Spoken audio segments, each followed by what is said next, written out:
You're listening to an Ono Media podcast. Hi, everyone, and welcome back to the Into the Dark podcast. I'm your host, Payton Moreland. Thank you so much for being here. Now, pause. You're watching on YouTube and you're like, whoa, girl, you are looking crazy. I am. For my audio listeners and my YouTube watchers, let me give you a little rundown. It has been 2 weeks since I have dropped an episode on Into the Dark. That was not the plan. And I am so sincerely sorry about that. With all of the holidays, number one, that just made it difficult.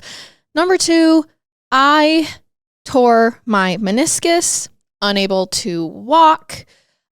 Actually have just been laying in bed all day, every day, which has just been so great for my mental health, let me tell you. And it's been hard for me to get down and actually be able to record. So I just kind of been, I'm not going to complain, but those were the reasons why I wasn't necessarily able to get an episode out to you. But you know what? I just got an MRI done today before this, and I was going to come down and record to make sure you got your episode because I couldn't miss another week. So thank you for being here. Thank you for being patient with me. Thank you for loving me despite my broken knee and lack of episodes for the last 2 weeks. I love you guys so much. Today for my 10 seconds, let's do a quick rundown. Haven't been playing much Fortnite again because it is down my stairs, and unless Garrett's going to carry me, I can't get down. I have been coloring with markers, alcohol markers, which is so much fun, a bit of a learning curve, but as you know, I've just been sitting in bed, so I color and watch Law and Order. As for you, okay? That's kind of my life lately. I've been meditating a bit. Holidays were good, pretty stressful a little bit. We had some drama at the airport, which was a little rough. I think it was just kind of like a downward spiral from there, and then my knee and blah, blah, blah. But honestly, I'm ready for 2025. That's the year, right? 2025. Honestly, I'm ready for this next year because you know what? I'm just going, you guys, and so are you. And if you're listening to this, you've got this. You don't have to start anew. You don't even have to make resolutions. We are living. We're living. You got this. You're loved. You're meant to be here. Let's get into the episode. Trigger warning, this episode includes discussions of domestic assault, so please listen with care. Now, when you think of the Olympics, what do you picture? Maybe you see elite athletes pushing themselves to be the best, to work harder than ever before, and even set world records. You might imagine Michael Phelps tearing up the pools, or Simone Biles defying gravity on the floor, vault, and balance beam. Your mind probably doesn't immediately think of violence when you think of the Olympics, but historically, the Olympics have been the target of bombings, threats, and terror attacks. And after the 2024 Games in Paris, the Olympics actually became connected with one other dark thing, and that was murder. Now, obviously, this is especially tragic because the Olympics aren't supposed to be about fear and death. They should be a celebration of hard work and accomplishments. For example, most Olympic runners just want to run, to focus on the feeling of their feet hitting the track. And that was the case for a woman named Rebecca Cheptegei. She loved running ever since she was little. Rebecca was born in Kenya, and she grew up there too. And her home was in a region that had a lot of hills and rough terrain. So when she'd go outside to run and play, she actually had to push herself to get anywhere. For fun, she'd sprint uphill and dart over rocky grounds that were full of roots and unexpected divots. So naturally, she became very good at running in almost any condition. And when she was an adult, she wanted to be a professional runner.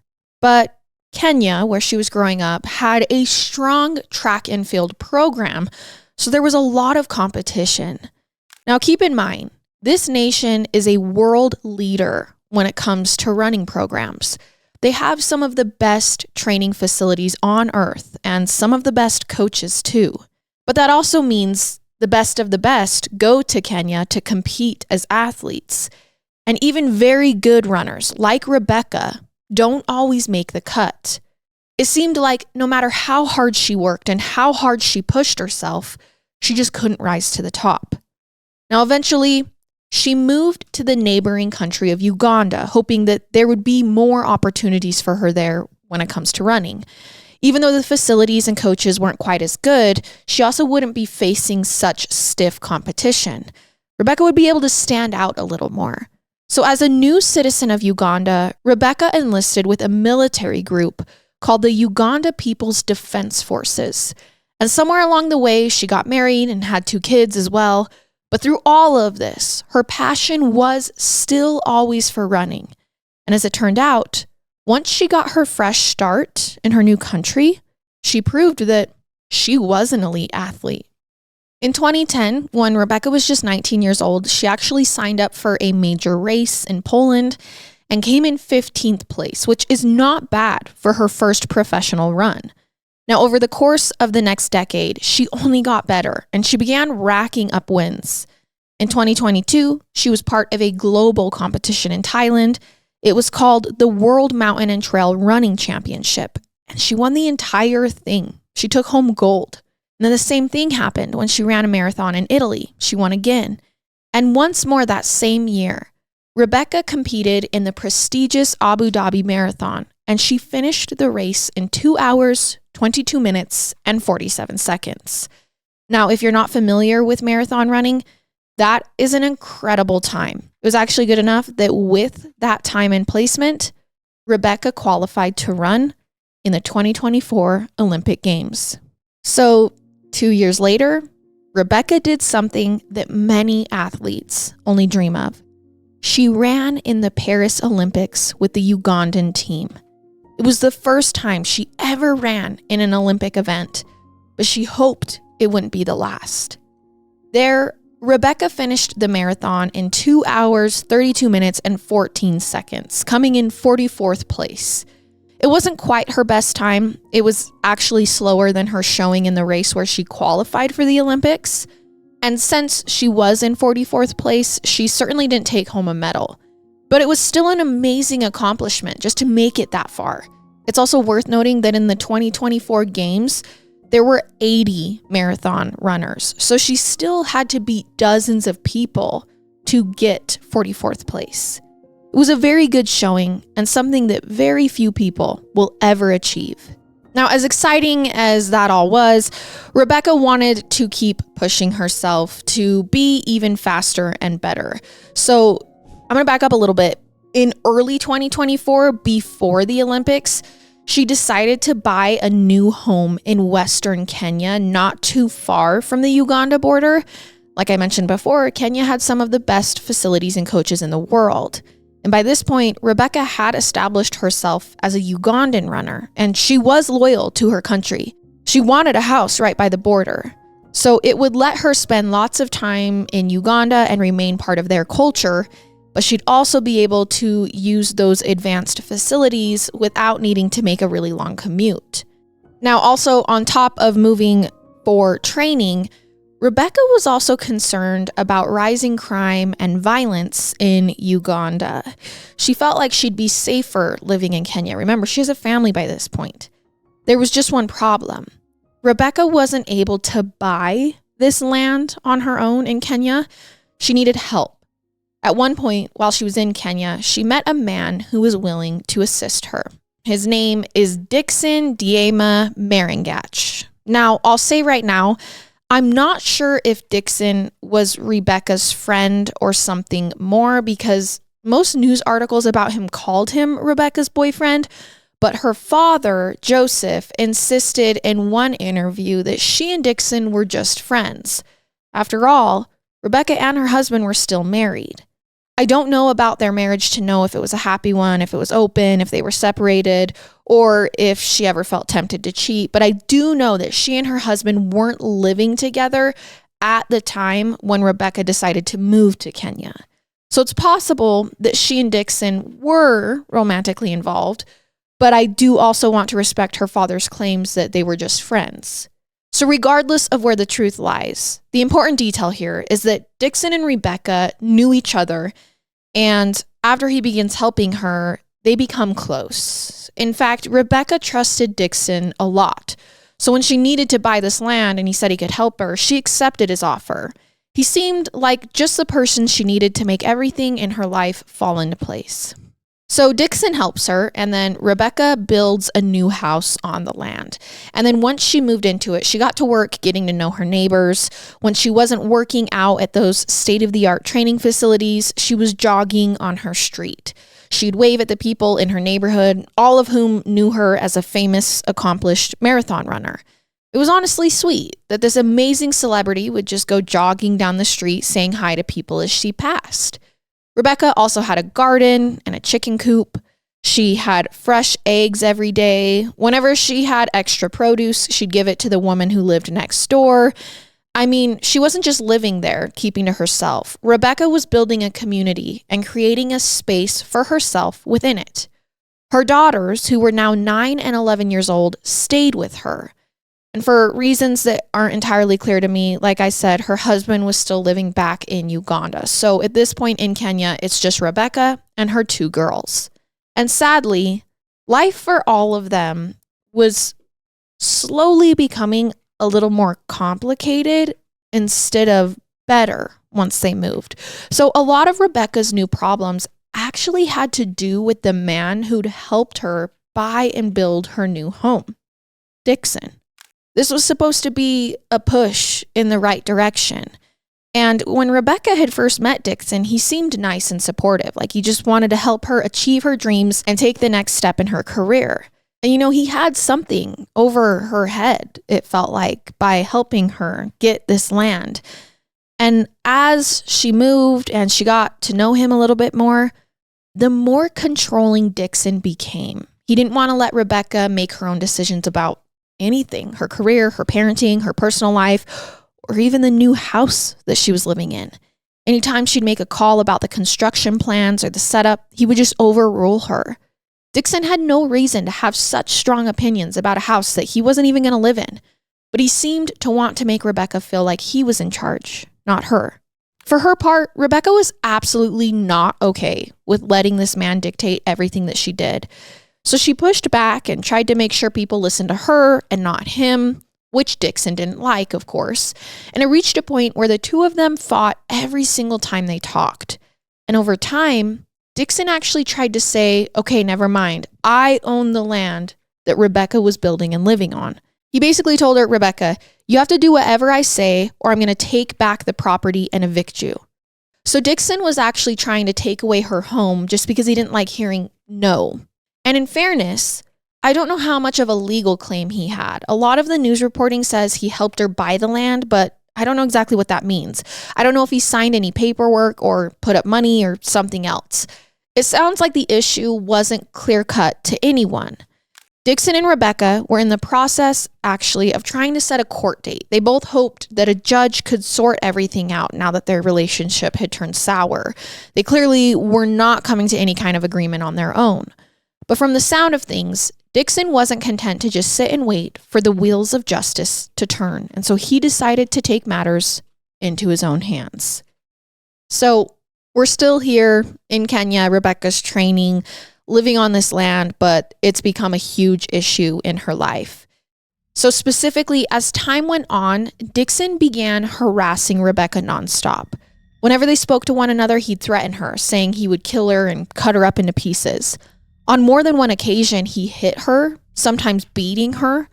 Understandably, Rebecca was fed up at this point, so she decided to cut off contact with Dixon. If you believe they were friends, she stopped being his friend.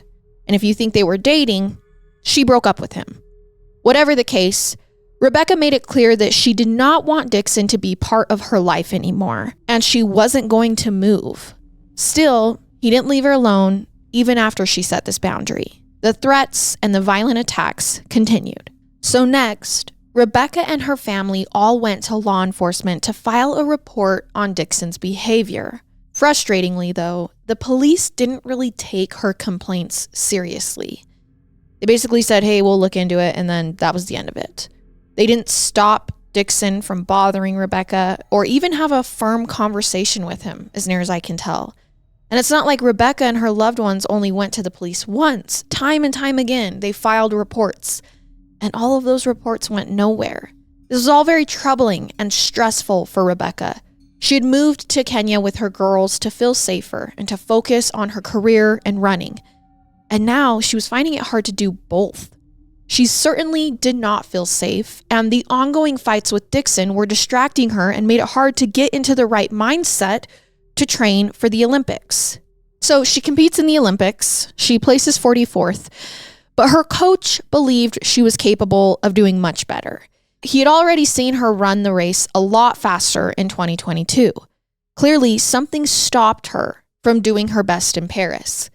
And her coach thought maybe Dixon was the problem. But he had Rebecca feeling so nervous and worried that it had actually slowed her down during the games. Who knows how she might have done if not for his influence. Regardless, a few weeks after the Olympics ended, Dixon escalated his behavior in a major way.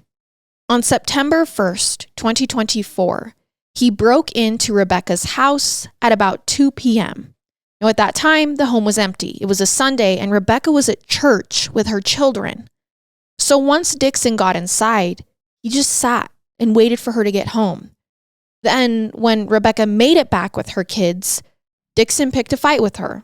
The argument was loud and actually drew a lot of attention from the neighbors. At some point, the two of them moved outside, so they were in public. And Dixon didn't care who saw or what they thought of him. Which does feel interesting in light of the fact that the police had failed to act on his aggressive harassment earlier. It seemed like Dixon just knew he didn't need to hide what he was doing. Rebecca had gone to the police multiple times and nothing had happened. He knew nobody was probably going to intervene. Nobody was going to take his ongoing harassment seriously. And in that moment, at least, he was right. The neighbors watched this heated fight, but nobody stepped in to get rid of him, to defend Rebecca. But eventually, she made it clear that she wouldn't be intimidated into doing what he wanted. Dixon could not bully her or berate her into giving in. There was no point in continuing this argument. So, frustrated and embarrassed, Dixon left. However, he didn't stay away for long. He came back later that same day, and this time, he hid in Rebecca's chicken coop. He waited for her to head outside into the yard and do her chores. Sure enough, eventually Rebecca went outside with her 2 young daughters behind her, and they actually saw everything that happened next.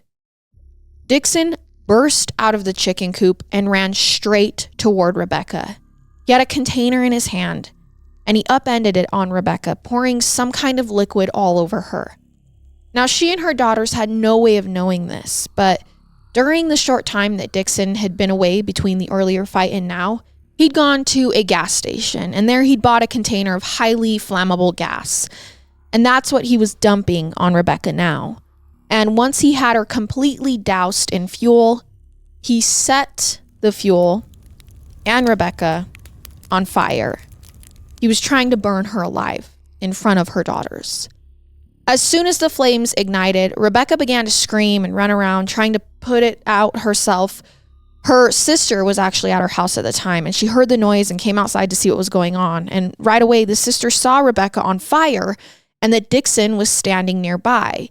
She understood what was going on, and she ran over to help. The sister had a blanket in her hands, and she was hoping to use it to pat the fires out. But at this point, Dixon drew a machete, and he threatened her. He said he'd try to kill her if she got too close. So the sister, not knowing what to do, backed down, not wanting to become the next victim. Instead, she ran up and down the street, screaming, "Fire, fire." She'd hoped that she'd get enough attention that someone else could come outside and help. One of Rebecca's daughters also got involved, rushing over to try and save her mother, and Dixon kicked the girl away and threatened her with the machete too. So at this point, Rebecca's whole family was helpless, watching her burn alive, knowing that there was nothing they could do except keep making noise, causing a commotion. The hope was that if they made a scene, someone would hear and come out.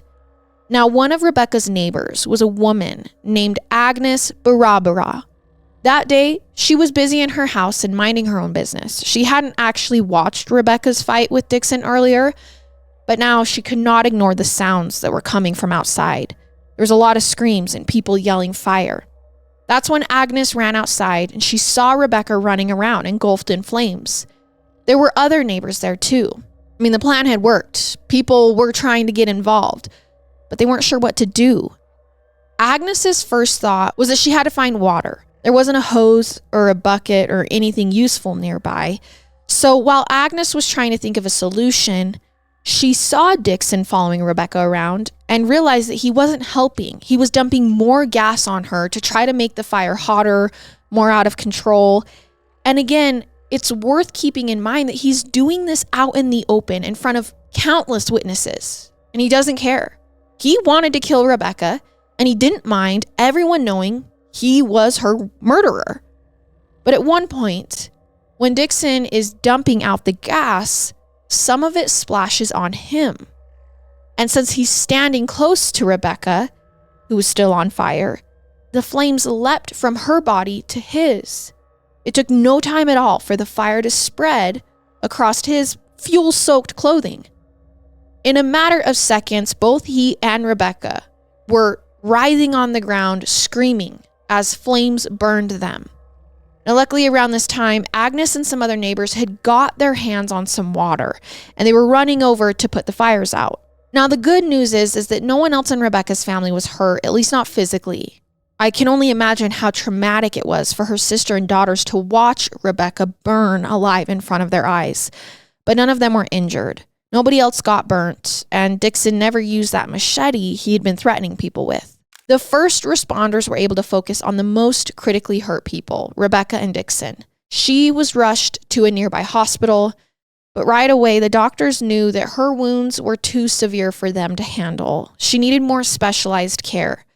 So Rebecca was transferred to another hospital called the Moy Teaching and Referral Hospital. As soon as she arrived, her physician sedated her. She was too hurt and in too much pain to remain conscious. After giving her an examination, her doctors confirmed that between 75 and 80% of her body had been burnt. And in addition to the wounds on her skin, there was a lot of internal damage. Rebecca had inhaled a lot of smoke while she was on fire, and it had wreaked havoc on her lungs and other organs. Many of them were failing, and the doctor's number one priority was getting her on life support. As for Dixon, he was in better condition, but the situation was still dire. The flames had burned roughly a third of his body. In fact, Dixon was also being treated at the same hospital in the exact same division, the intensive care unit, where Rebecca was staying. They were right next to one another in the same building, getting care from the same doctors. Obviously, when Rebecca's loved ones learn this, they are outraged. They're like, this is not safe for her to be fighting for her life right down the hall or around the corner from the man who tried to kill her. In an interview, Rebecca's father, Joseph, complained that there was no security teams or police officers stationed at the hospital. But for what it's worth, I'm not sure if that was true. Some Kenyan officials said there were officers watching Dixon's room. I'm not sure if Joseph was unaware of that or if he just believed the police weren't doing enough. He said he was afraid that they wouldn't be able to stop Dixon from getting out of his bed and fleeing from justice or making another attempt on Rebecca's life. Now, Dixon wasn't exactly in condition to wander too far from his bed. Still, I have to imagine that Joseph was more pointing at the principle of the situation. The authorities didn't seem particularly interested in holding Dixon accountable for what he'd done. Keep in mind, he hadn't even been arrested or charged with anything yet. So in Joseph's mind, it seemed like nobody still was taking Rebecca's situation seriously. They hadn't early on when she had first complained to the police about the ongoing harassment that never stopped. And they weren't treating Dixon like a criminal now either. There were plans to indict him as soon as he recovered and was well enough to face his charges. But in the meanwhile, he's technically a free man. I also have to imagine that there was another reason for Joseph's frustration, one more factor that had him feeling angry and powerless about this entire situation. See, Rebecca's case was not an isolated incident. She was the third female professional athlete to be the victim of a deadly attack in Kenya in just 2 years. Back in October of 2021, another runner named Agnes Tirop was stabbed to death in her home. The police believe her husband was the killer, but as of this recording, he's still awaiting trial. So only time will tell if he's convicted. And then a year after that crime, another athlete named Damaris Mude was strangled to death inside her boyfriend's home. The police identified the boyfriend as the top suspect, but once again, there has yet to be any trial. But that was 3 professional athletes in just as many years. Rebecca's brutal attack made it clear that there was a pattern at play. It was unusually dangerous for Kenyan women to get involved with sports and fitness. They were frequently falling victim to violent murders and attacks. Some Kenyan leaders think female athletes are especially vulnerable because their success can draw the wrong kind of attention. Predatory men want to use them for their fame and money, and if they're told no, they might lash out at these women in anger. Others think ordinary sexism is a factor, that certain guys just cannot stand to see a woman who's physically strong, fit, and successful. So they try to punish the woman who isn't behaving in a way that they'd consider feminine enough. Still, other people see these attacks on athletes as a symptom of a larger issue. That Kenya has a culture that devalues women and doesn't take intimate partner violence seriously. Of course, domestic violence is a serious problem everywhere, including here in the United States. Every culture all over the world can do better. But Kenya does have some of the worst gender-based violence on earth. Studies say that in this country, almost a third of all women between the ages of 15 and 49 have experienced domestic violence. Let me say that again. That is a shocking statistic. 1 in 3 women between the ages of 15 and 49 are experiencing domestic violence. And 41% of these women said the violence was committed by their current or most recent partner, meaning that the violence that they survived wasn't some long ago incident. It was part of the day-to-day reality for millions of women across the country. Sadly, many of these women never reported their partners to the police. They felt like there was no point. They'd be ignored, like Rebecca was when she tried to file harassment charges. Or if their boyfriends or husbands did get arrested, they'd go to court in front of judges or juries who didn't see domestic violence as a major problem. Too many people believed it was a girlfriend or a wife's duty to just put up with her partner's bad behavior and to stand by him no matter what. So it was an uphill battle to get anyone to take these problems seriously, and that was especially true in Rebecca's case. She should have been protected much earlier. The police should have listened to her countless complaints. They should have found a way to keep Dixon away from her. She shouldn't have needed to be burned alive fighting for survival in a hospital for people to believe that this man was a threat to her. In a fair world, she would have been free to live her life, keep training, and focus on the next race. But because of her gender and other social factors that were out of her control, all of those dreams were cut short in a fiery burst of violence. Now, as the hours and days went on after the attack, Rebecca's condition deteriorated. She wasn't getting better. While she was in the hospital, her mother watched the children. It had been a week, and they were still crying every day. I have to imagine that they were traumatized by the attack that they'd witnessed, and they were also probably terrified of losing their mother. Sadly, that outcome was looking increasingly likely with each passing day. And then finally, on the morning of September 5th, after a week of failing treatments, Rebecca succumbed to her injuries. She passed away at just 33 years old. A Ugandan athletic organization broke the news to the world on social media saying, quote, "We are deeply saddened to announce the passing of our athlete Rebecca early this morning, who tragically fell victim to domestic violence. As a federation, we condemn such acts and call for justice. May her soul rest in peace." Now, that same day, a spokesperson from the hospital spoke about Rebecca's tragic passing. And naturally, reporters wanted to know what's going on with her killer. The spokesperson said that Dixon was still in intensive care, but he was, quote, "improving and stable. He still had not been arrested or charged with anything related to his attack on Rebecca." And within a matter of days, it became clear that he would never be held accountable, at least not in the criminal justice system. Because on the night of September 9th, Dixon also passed away. Even if he was improving and stable on the day Rebecca died, he had clearly taken a turn for the worse. Like Rebecca, Dixon had just inhaled too much smoke. It burnt the inside of his respiratory system and triggered an infection that ultimately killed him. So Rebecca will never get justice. The man who reportedly killed her can't be taken to court or convicted of her murder. However, Kenyan officials have said that they plan to hold an inquest to review policies and practices around domestic violence and see what needs to be fixed. Because it's not too late to prevent other crimes like this from happening in the future.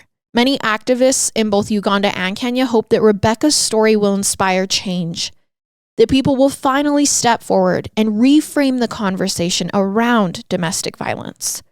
The hope is that if enough people are willing to say, this isn't okay, it has to be stopped, victims shouldn't be ignored or silenced, maybe they can change the way people think. And I genuinely hope that's the case. And if that kind of change does happen, great. But at the expense of who? Rebecca? Rebecca deserved to continue to achieve goals, to live a long life, and keep pursuing her dreams. Her murder might inspire change, which is great. But we can also honor her for the kind of hero she wanted to be. A person who pushed herself to the limit, broke through finish lines, brought home gold medals, passionate and hardworking. And that is the case of Rebecca Cheptegei. Thank you so much for listening or watching today, and I will see you next week as we go further into the dark together. Goodbye.